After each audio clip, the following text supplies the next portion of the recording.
Hi everyone, thanks for tuning into the Radults podcast, the podcast that highlights the stories of people who said fuck that to the idea that growing up means giving up on your dreams, and instead turn those dreams into their reality. This week's guest is Finnish illustrator and comic book artist JP Ahonen, a man who has turned his mutual love of black metal and comic books into a career incorporating both, that is responsible for several awesome titles, including one of Mike and I's personal favourites, Beelzebubs. JP is an absolute Radult, and this episode was an absolute blast beat. Enjoy. Hey JP, for our listeners out there, tell them who you are and what do you do? Yeah, I'm JP Ahonen, and I'm a freelance comic book artist and illustrator. And yeah, I guess people mostly know me from my webcomic Beelzebubs, among, well, other things. Yeah, absolutely. I mean, I know that I'm a big fan of it and everything like that. What I'm interested to know is, being based in Finland, how are comics perceived there, and what is the fan base like?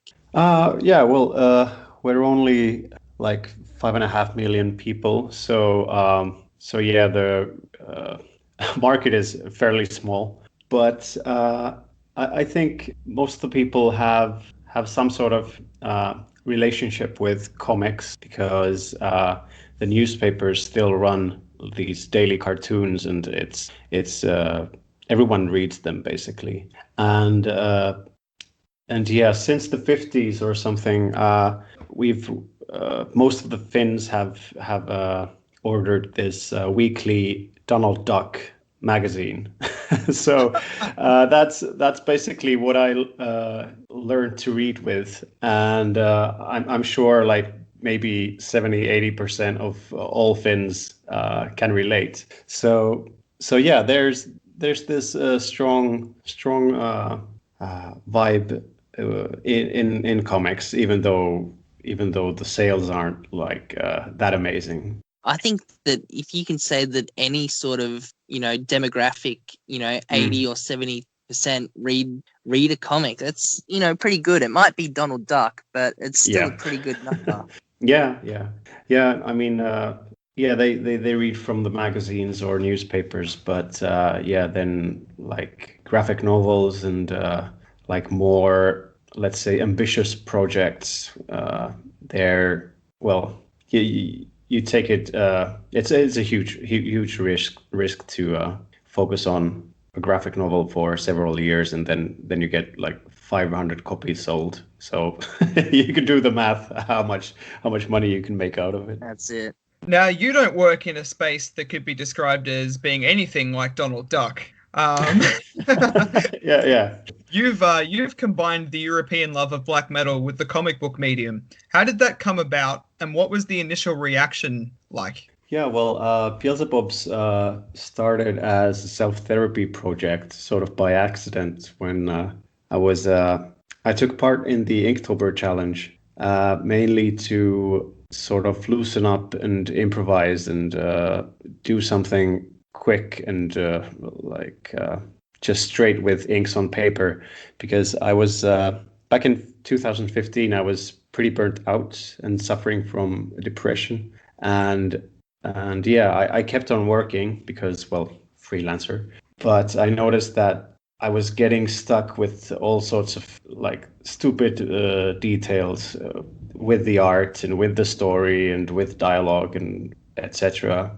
And yeah, I felt the need to somehow get rid of this meticulous anal side. And so yeah, I took part in Inktober and improvised quickly just some random drawing. And for some reason, I drew two black metal dudes staring at the logo on a T-shirt, which, well, turned out to be dried vomit. And and yeah, I had fun doing these crude, small, simple characters. And I made black metal and, like, I don't know, Satanism, occultism, a sort of loose theme for the whole Inktober challenge. So yeah, I ended up making maybe 20 of these random strips or improvised gags. And later on, I thought that this is something super fun and I need to continue with this. So yeah, I fooled around with the concept a bit more. Actually designed characters this time, and then thought that I'd do it mainly for myself. Just publish it very easily through my social media accounts and Facebook and whatnot. And yeah, I started. I think it was September 2016. So yeah, that's when the Beelzebubs as we know it today started. So yeah, it's very random. Like it just somehow resonated. But yeah, this is a lengthy answer. Sorry. But No, don't be sorry at all.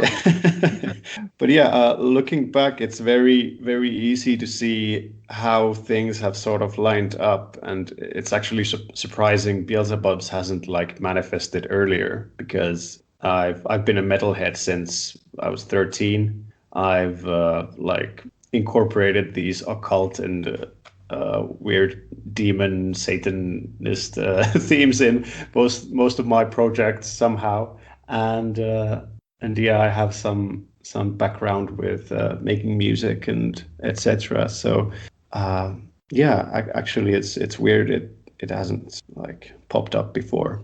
I mean, like over there, you're pretty much born with the guitar in your hand and wearing corpse paint. So. Yes, that's how we come into this world, not screaming but growling.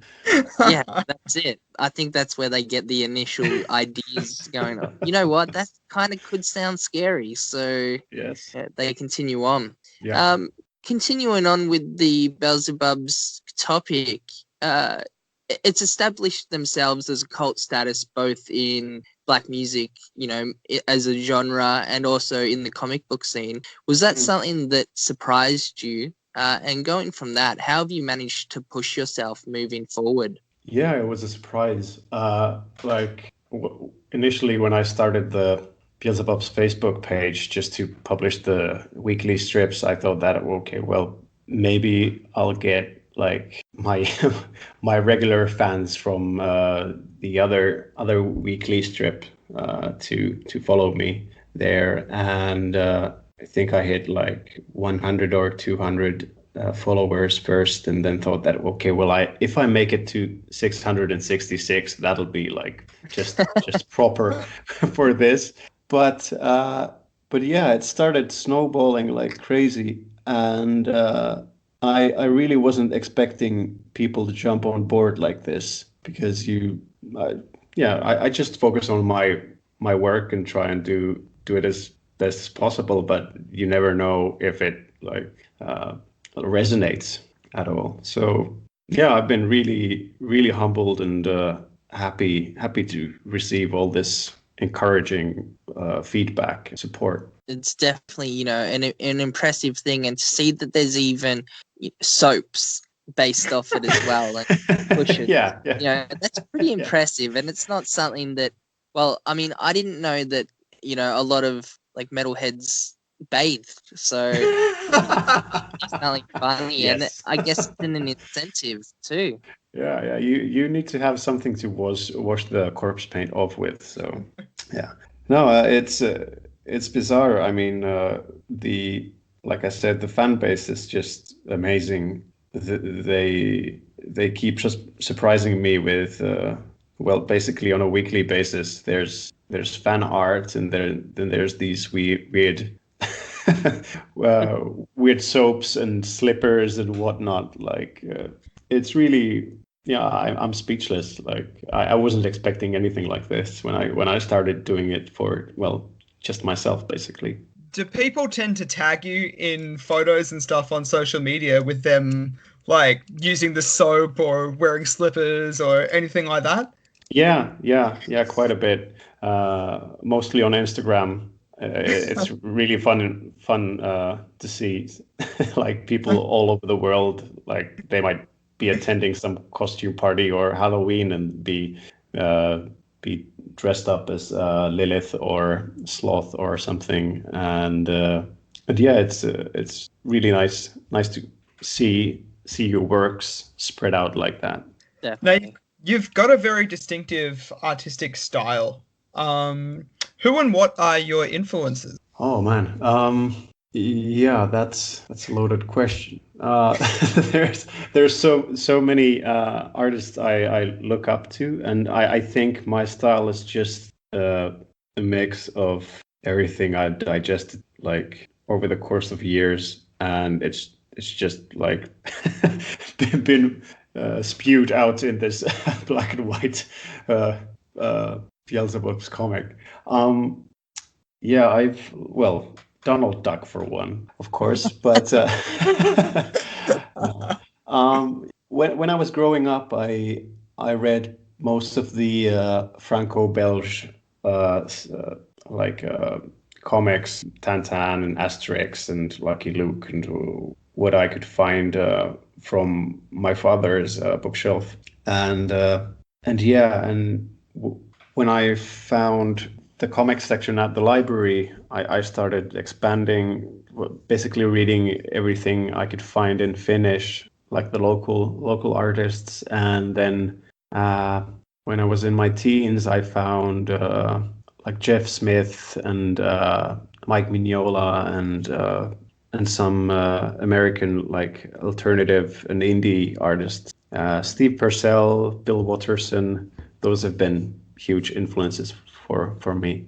And later on, I was part of this flight anthology group, and yeah, there are many remarkable artists in that anthology series, like Tony Cliff and Kazuki Buishi and Vera Broskol, Reina Telgemeier, and Becky Kloon, and like the list goes on. So being in that flight anthology crew really shifted my thinking from the art to the story. So I think that specific period of time has really made me who I am today in a way. And of course I need to list some bands and artists, like musical acts, because I think bands like Tool and Opeth and Pain of Salvation, Porcupine Tree, they've also really shaped my way of thinking, or how my brain ticks. So it's not just comics and the visual arts that has like inspired and pushed me forward. Yeah, absolutely. And I mean, like, it's awesome to see that you mention Becky Cloonan. For those listeners who don't know of Becky's work, she's probably best known for doing the Killjoys with Gerard Way of My Chemical Romance as well. But knowing her and her love for metal music as well, it seems like you would be like an amazing collaborative team. And especially seeing her sort of slice of life drawings that she does on a daily basis, I could definitely see, something mixing with that. Yeah. Well, I had the privilege of including Becky in the Beelzebub's book. She's done the foreword for the book in her like daily comic style. So that's awesome. That's definitely awesome. I mean, I've pre-ordered the book, so I'm looking forward to seeing that. Thank you. So we like to break up our episodes with just a little bit of fun. We call them rad breaks. Okay. Generally, based on what it is, we ask you a question and you answer. There's no wrong answer or anything like that. So the very first one is, who would win in a fight, Hubbath or Nathan Explosion from Metalocalypse? Hubbath all the way. Sorry, Nathan. That was a very quick response. There's no. It's very certain of that. Yeah. It's not a question. It's fact. What would be the method of death? Oh, yeah. I don't know. If it went that badly, yeah. Well, I have no idea. That's depends where they're fighting, I guess. and what about? But yeah. Okay, the second one. The second game we're going to play with you is called Radult or Badult. Yeah. And basically, I name one person, and you tell me if that person is a Radult or if they are a Badult. Okay. So the person in question is Varg, aka Count Grishnak, Radult or Badult? Well, yeah. Maybe a Radult? I don't know, because he falls in both categories, I'd say. So, yeah, I'll go with that. And if you go with that, that's got a first. Yeah, sorry.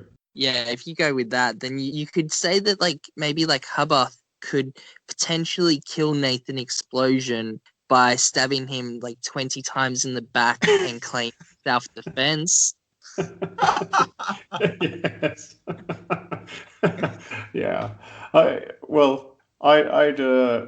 rather see them collaborate than beat each other to death. But yeah, it might go That's all it. They can bond anyhow. over coffee. Yeah, true. So you've incorporated a previous guest of the Radults podcast, Lindsay Schoolcraft, into cool. a character in Beelzebubs called Skullcraft.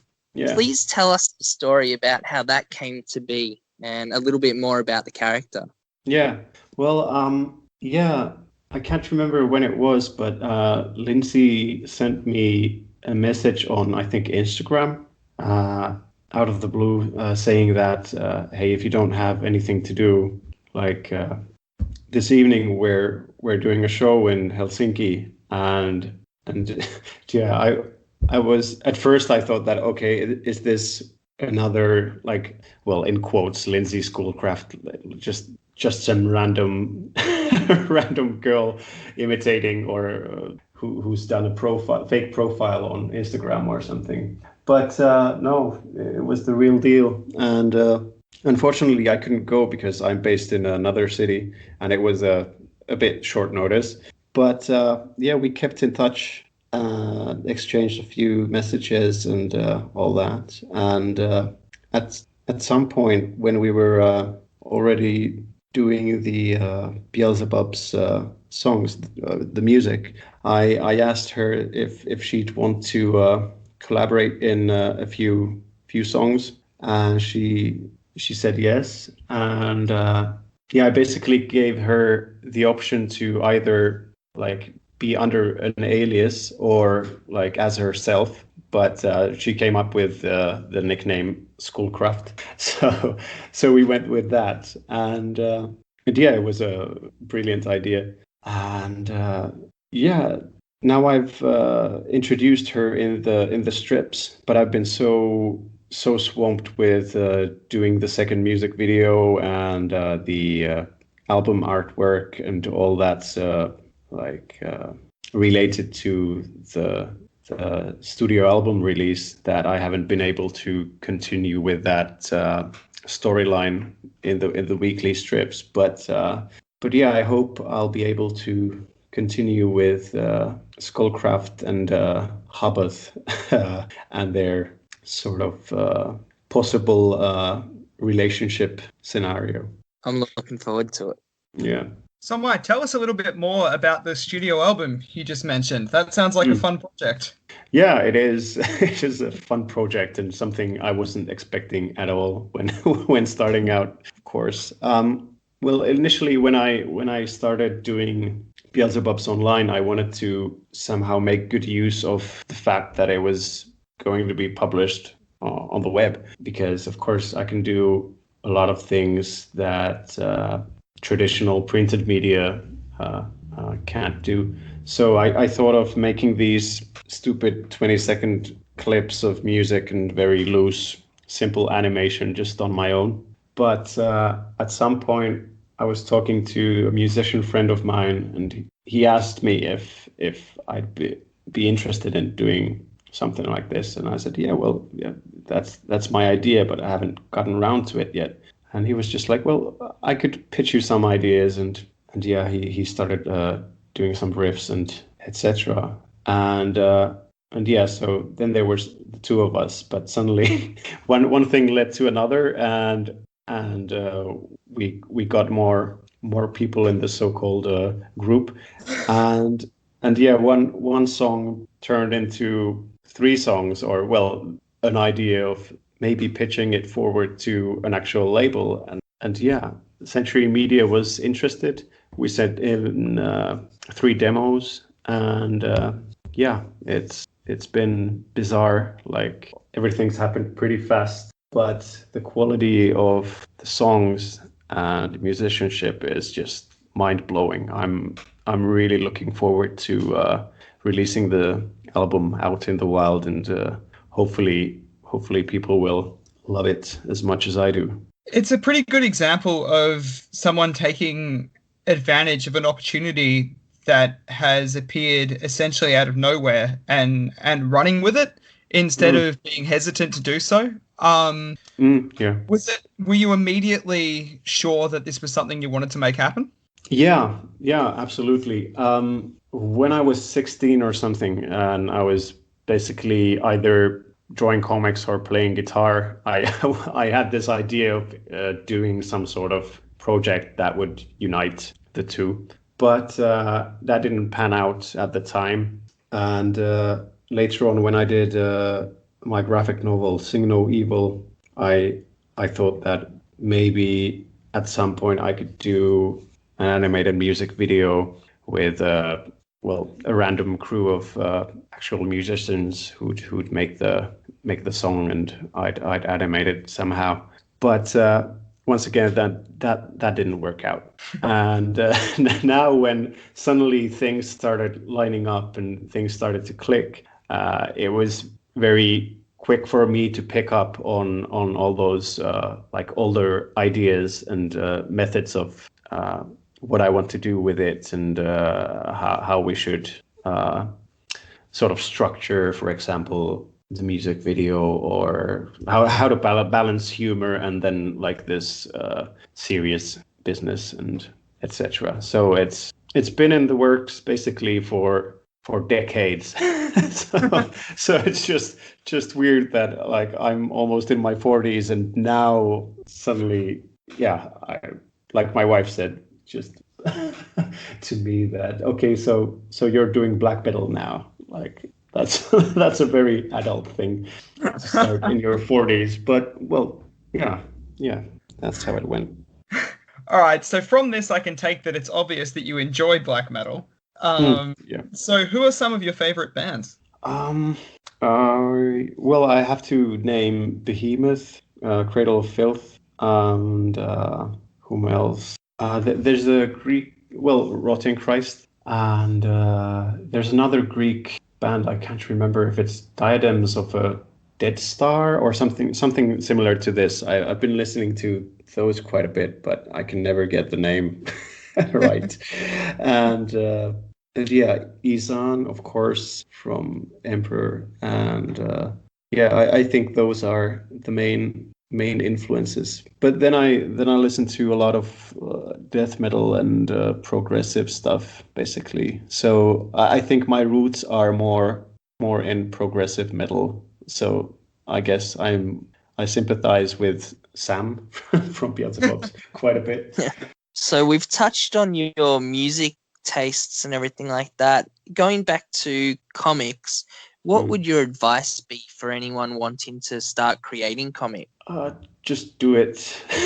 Like, I'm terrible with advice. I'd try and find something that I feel important to like talk about or touch upon. Like there needs to be a lot of heart and perseverance. So the theme or whatever you're doing, it needs to be something you're willing to sit hour after hour with and work on it, because everything just takes so much time. Like I'm still always surprised about how bad I am at timing myself. Like and I've been doing this for almost 20 years, but still I'm way too optimistic about what I'm able to do in a specific amount of time. You might get stuck on a panel or the story or dialogue or whatever, so there's always something postponing the actual creative process, or well, the execution, so to say. But yeah, find something you love and build upon that, and just keep your head down and focus on the work and not on how many readers you have at the moment, or how it's what the feedback is like, especially if you're doing it online. I think a lot of people ask me how to get followers, and I don't know. Like I just do my thing and push it out there. Of course, I think about what I do quite a bit, and how to execute it and everything like that. But I there's no certainty of the appeal, So yeah, I just focus on my own work and see if it like resonates. Awesome. Those all sound like tips for being a Radult, which was actually going to be the next part of the podcast, but you kind of did it. Okay. Cool. So if you have any more tips for being a Radult, we'll take them though. Yeah. No. Like I said, I'm terrible with advice. Don't listen to me. So that sounds like a tip for being a Radult. Don't listen to Jay. Yeah, true. No, I kid. So as we start wrapping up this interview, plug your stuff, where we can find you, where people can purchase and read your work as well. Well, you'll find Beelzebubs on Facebook with Beelzebubs Official. You'll also find it on Instagram with Beelzebubs Official.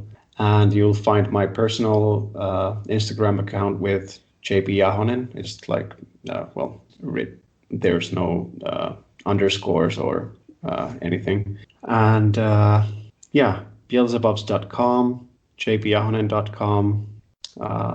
I think those are the main sites. Actually, Beelzebubs has a Tumblr as well. You'll find that with Beelzebubs Official as well. And that's the one place you can read the comic from the beginning if you want to check out it. Yeah, that's great. Well, thank you very much for joining us with that. It was awesome. It's very insightful to hear about how things are perceived, obviously, across the pond, and how things work and everything. So very interesting. Cool. Thanks for having me, guys. No worries. I'm going to go read the whole comic. Yeah. Okay, cool. If anyone listening to this, do go and purchase the book. By the time this episode is out, the book will have been released. So purchase that book, because everyone knows that Tumblr doesn't have that new book smell. Oh yeah, and the book has some extra material, and I think the story flows better in that, because I did some editing with the order of the strips, and added a few pages, extra pages and panels and all that. So it's I think it's a good package, and that's basically what I do with my other weekly comic strip, which is published in Finland as well. I use the weekly strips to just sort of push out the ideas and see where the story is going, and then when I'm compiling the book, I reorganize, I edit, and make it actually like work better in canon. So awesome. Well, I look forward to it coming out. I know that Mike very much looks forward to it coming out. He isn't lying. He buys everything, so he'll definitely be purchasing it. Okay. I'm not even lying. I have pre-ordered this book. Yeah, thank you. Thanks for the support. No worries. All right. Well, have a good day in Finland. And we'll have a good night here in Yes. Melbourne. Yeah, and stay rad. Yeah, stay rad. I'll do my best. You too, guys. Bye. See ya. Yeah. Okay. Bye. And that brings to an end another episode of the Radults podcast. We hope you've enjoyed your time with us today, and that you've left the episode feeling even more inspired to turn your own creative dreams into reality. As always, don't forget to like, comment, subscribe, follow, and share our content. And go out there and live life a little more Radult. Have a rad day.